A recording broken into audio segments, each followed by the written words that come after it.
सुंदर सा जी एक बार जोरदार जयकारा लगा दीजिए। राशि जी ने हमको सिखाया कि जयकारा हमेशा जोश के साथ लगाना चाहिए।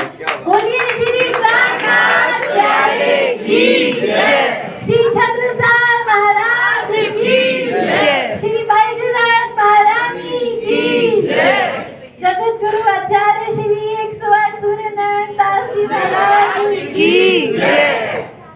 पहले मैं सबको सॉरी बोलना चाहूँगी, अगर मैंने जो आज इस शिविर में सीखा है मैं वो बताने जा रही हूँ इतने दिनों में, और अगर कुछ गलत हो तो माफ़ी उसके लिए।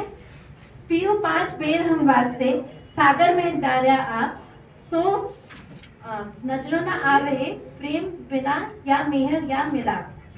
प्यारे सुंदर साथ जी, मैं आपको श्री राज जी के 6 दिन की लीला के बारे में बताने जा रही हूँ।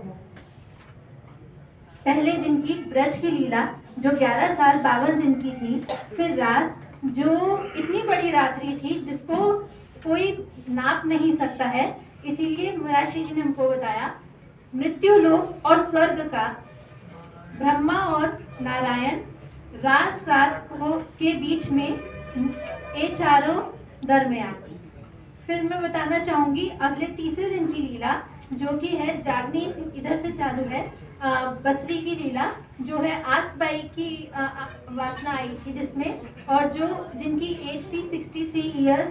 और फिर आती है इस लीला में कोई आसबाई के टाइम पे सिर्फ संदेश दिया था श्री राज जी ने। फिर आती है मलकी की लीला जो 1638 से 1722 तक चली थी, ये 83 इयर्स और 4 महीने की थी। इसमें सुंदरबाई की परमधाम से आत्मा आई थी जो देवचंद्र जी के नाम से जानी गई, जिनका जीव देवापी राजा का था, और इनमें 5 आवेश आए, हुकुम, जोश, श्यामा जी की आत्मा, अक्षर की बुद्धि और तारतम। श्री महाराज श्री जी ने हमको बताया चौथे दिन की लीला बहुत इंपॉर्टेंट थी क्योंकि इसमें तारतम का आवेश भी आया था, और तारतम जो राज जी ने अपने दिल में परम धाम में तिजोरी में छुपा के रखा हुआ है, जो ज्ञान और प्रेम का समूह है, और ये जागृत बुद्धि ने निज बुद्धि को दिया, यानी कि अक्षर की बुद्धि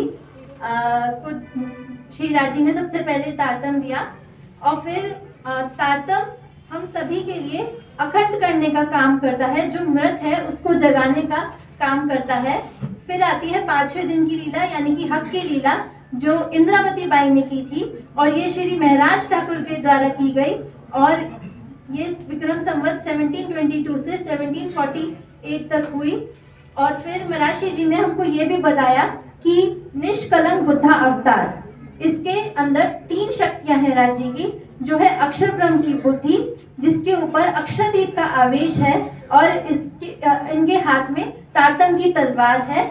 और महर्षि जी ने तारतम की इंपॉर्टेंस बताते हुए यह भी बताया, निज नाम पढ़ा तिन सब पढ़ा, सब मंत्रों का भेद, निज नाम बिन खाली गया पढ़ पढ़ चारों वेद। अंत में मैं अपनी वाणी को विराम देते हुए बस ये कहना चाहूंगी, महाराज जी ने बताया चितवनी सिर्फ चिंतन का नाम नहीं है, चितवनी सुनना और सुनाना दोनों है।